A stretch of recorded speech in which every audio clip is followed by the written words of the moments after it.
I'll say, okay, so to get a good understanding of how telekinesis works is to understand that everything in here is conscious on some kind of level. All right, you see, that's the brow, eye, nose, that's the shorter nostril. This is the straight line bridge that leads to the mouth. So it's like a conscious entity forming.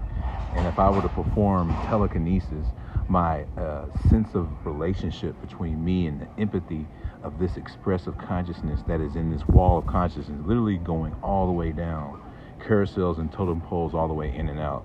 And that's literally what you're looking at whenever you come into this place. But they don't want you to see anything like that. Even the long straight bridge that goes to the lip has been provided with straight line boxes that was somehow placed there just so how it miraculously comes together. So just to kind of give you another idea. So everything is not separate, it's all the same and together. So to see the same thing there is to kind of connect with that expressive entity. And if I was strong enough, I would be able to make this thing lift up and come to me, because this thing is conscious, and everything that has that signature is expressing itself to show you that it is conscious like that. So in order to get it to move, then you would need to be able to connect with the conscious signature that's there. See what I mean? And it carousels all the way down and in and out and everywhere, all around here. But the AC, from what I've gathered, makes it shut off unless you become strong enough to where this element doesn't bother you when you come into a store. It used to make me shut off, but now I can still see them all whenever I come through here. Just like the trees. The same thing with the trees.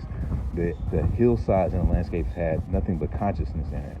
So to interact with it and to be conscious with them is to interact with them and to watch them move and to interact. So just the way the trees do it, these inanimate objects can do it too, exactly the same way. And that's the whole bippity boppity boo, living entity, Cinderella makes things, the fairy godmother makes things become like conscious,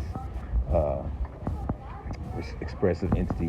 So that is what you're looking at, and that is what that is. And they told you it was a disease of the mind, but it's really a real thing. This phenomena is real, it's true. We've been exposing it for some time now, and the more you sun gaze, connects you with the Most High, which is divine feminine, and allows you to see all of her divine creations that they call Doodles. Pretty interesting. So, until then, if the government gives you an explanation through their media outlets, you always know for sure that you need a new explanation.